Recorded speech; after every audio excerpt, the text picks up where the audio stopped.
What's going on, guys? Jolts here, back with another build video, and today we're going to be going over turret flag for level 65. And guys, this build does it all. You can do all the content in the game: Malawan takedown, Guardian takedown, true Malawan takedown, true Guardian takedown, melt bosses, and so much more. Now, the cool thing about the build is it's really minimal setup for getting this to work, and it does ridiculous damage. So if you do want to download the save for yourself, I will link it in the description. That save will be in PC format, so it's only going to work on PC. As for console, sorry guys, there's no way to convert from PC to console at the moment, but maybe in the future we'll get that option. Alright, let's jump into the build.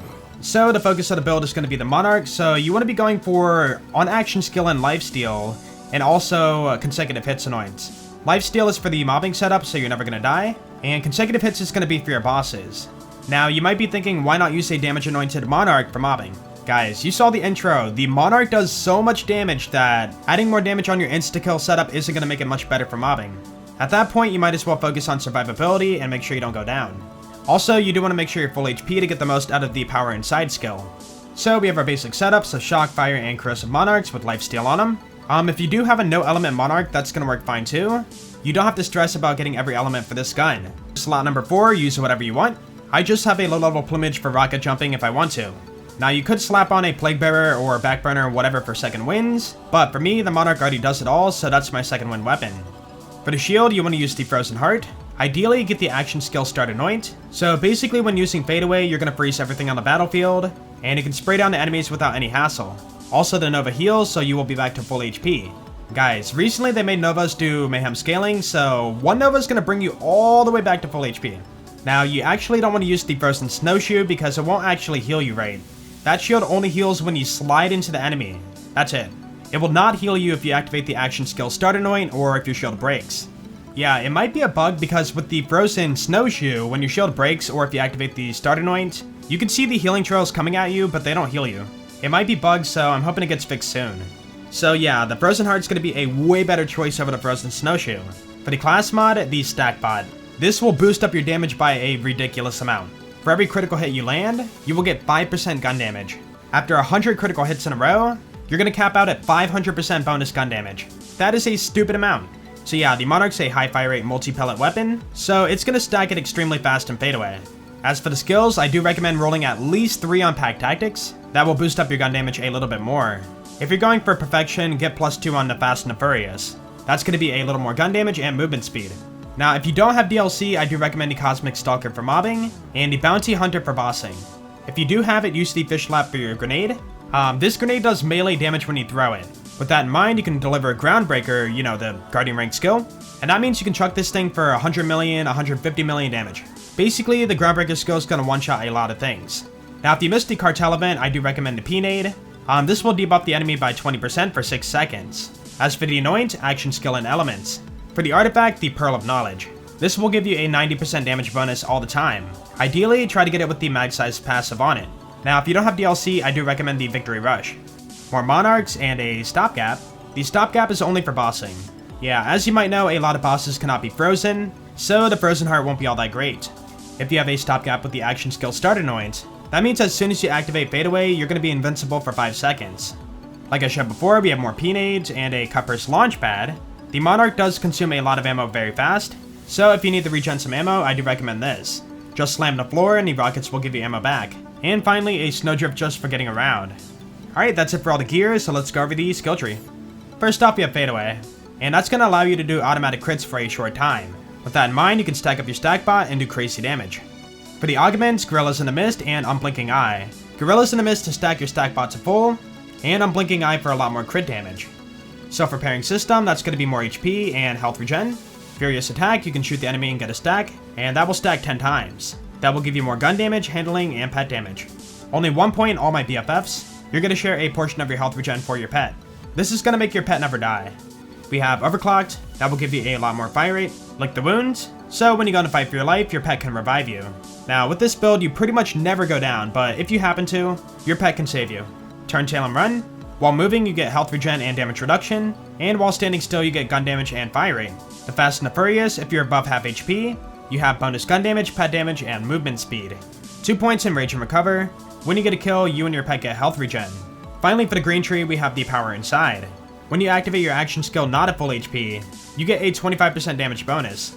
If you are full HP, you get a 50% damage bonus.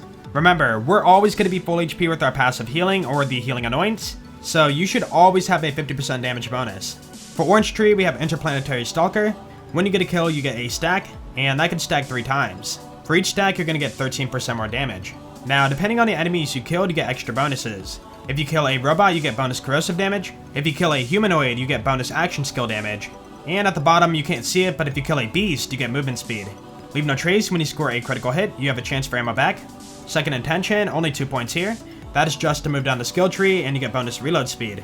Hunter's Eye, you get bonuses for different enemies. For humans, you get crit damage. For robots, you get armor damage. And for beasts, you get damage reduction.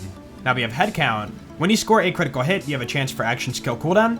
Big game, that will give you more hunter skill duration and effects, and that's going to boost your Interplanetary Stalker, Second Intention, Most Dangerous Game, Furious Attack, and also Frenzy. So yeah, this is a really good skill to have. The Most Dangerous Game. When you kill a tougher enemy, you get bonuses. That will give you gun damage, crit damage, handling, and pet damage. Galactic Shadow. You get a little more crit damage and enemies focus on you less. Finally, we have Megavore. You have a chance for automatic critical hits. Now, thanks to Megavore, that means you can auto-activate your head count skill for cooldown and your leave no trace for ammo back. As for the pet, we have the Spider Ant Scorcher. That will give you passive health regen and elemental damage. Now, I do want to say you can do Rack Attack for the build too, but Fade Away and crit damage stacking with the stack bot is going to be a lot more damage. Alright, for Blue Tree, we have 3 on Persistence Hunter. That's going to give you more gun damage and action skill duration. 2 points in Ferocity just to move down the tree. That's going to give you more pet damage, which really doesn't matter. We have the combo of He Bites and Frenzy, so enemies shoot your pet, it reflects back, and that's going to auto-stack Frenzy. At 10 stacks of Frenzy, you're going to have 40% more damage. From the stack bot, we do have 3 on Pack Tactics, and that's going to give us more damage and HP. Alright, that's it for the skill trees, so let's go ahead and show off the build. We're on Mayhem 10, here's the modifiers I have, and I do recommend Speed Demon because in bipod mode on the Monarch, you're going to move slow, so let's push forward, and do that. So these guys cannot be frozen because they are, resistant to cryo. But yeah, you can see once you start stacking, things melt so freaking fast. Okay, now that Fade Away is over, we can just shoot them, activate Megavore and our head count, get our cooldown, and we got it back. And do that. Auto freeze, spray down, easy, easy. This guy over here. Action skill's over, so we activate the healing anoint we have on our gun. And now we're back to full HP. So what we could do is work on our cooldown, and once we have it, we can activate Fade Away again. Basically, you chain your healing anoint, and you never die. And I want to show you guys this real fast. Hold on, let's get some damage. Okay, we're weak. And now we're going to do our Nova. And look at that. You see that healing trail? It came back to me and brought me back to full HP. And yeah, death can down you, so if you're doing death for the modifiers, be careful. That is pretty much the only thing that can kill you with this build. All of these guys here, freeze them up, and spray them down. So you. Yeah, this setup is overkill for Athena's. So let's go fight Trant. We're at Trant, let's do our consecutive hits anoint. There we go. And we're gonna do stopgap, even though we probably don't need it, but just to be safe. So proceed forward. So check this out, stopgap, take damage, no damage, and spray him down. And if you really want to, Fish Lab. There you go. The Fish Lab activates your Groundbreaker Guardian Rank skill. And yeah, you can see it hit for 91 million.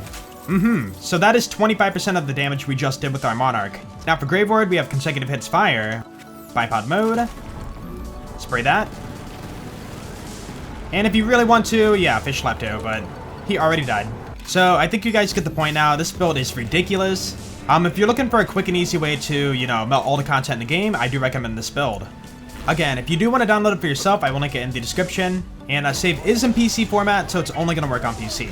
Anyways, I hope you guys enjoyed the video, and of course, if you did, then please be sure to leave a like, because that'd be awesome. And if you guys really enjoyed it, be sure to sub. You guys have a great day, and I will see you all later. Peace out.